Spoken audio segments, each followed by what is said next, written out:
بسم اللہ الرحمن الرحیم۔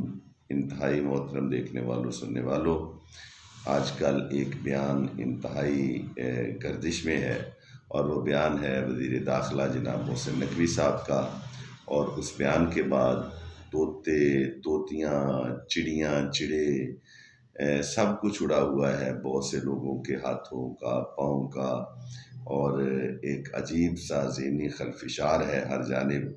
اور یہ کیوں نہ ہو؟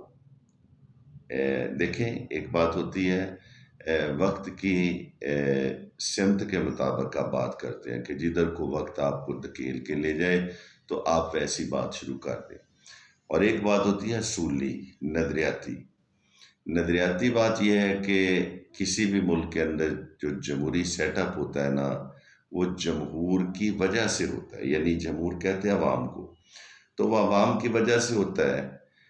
لیکن اگر کہیں پہ نام تو عوام کا ہو، جمہور کا ہو، اور سلوگن بھی جمہوریت کا ہو، لیکن اسے چلانے والے، اسے لاگو کرنے والے وہ کچھ اور ہاتھ ہوں، کوئی اور پس پردہ قوتیں ہوں، تو یقین کیجئے یہ فیشنی جمہوریت ہوتی ہے، فیشنی جمہوریت۔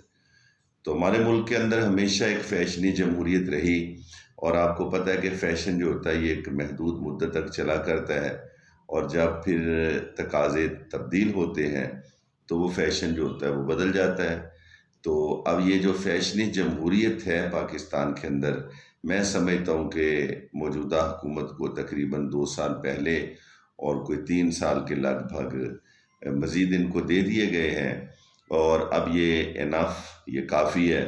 اب فیشنی جمہوریت جو ہے وہ اپنے خاتمہ بالخیر کے قریب پہنچ چکی ہے، اور بچے ہوئے گھوڑے، سنبھالے ہوئے گھوڑے، ان کو اچھی طرح سے ریگ مارا جائے گا اور انہیں تر و تازہ کرنے کی کوشش کی جائے گی۔ اگرچہ گھوڑے جو ہیں وہ بوڑھے ہو چکے ہیں، لیکن پھر بھی چونکہ فیشنی جمہوریت ہے، اور فیشن آپ کو پتہ ہے کہ ایسی چیز ہے کہ جو بوڑھوں کو بھی جوان کر دیتا ہے، بوڑھے بھی جو ہے نا وہ میدان کے اندر آ جاتے ہیں۔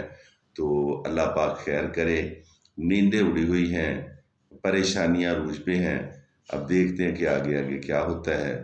آپ سے دوبارہ ملاقات ہوگی، تب تک کے لیے اجازت دیجیے۔ اللہ حافظ۔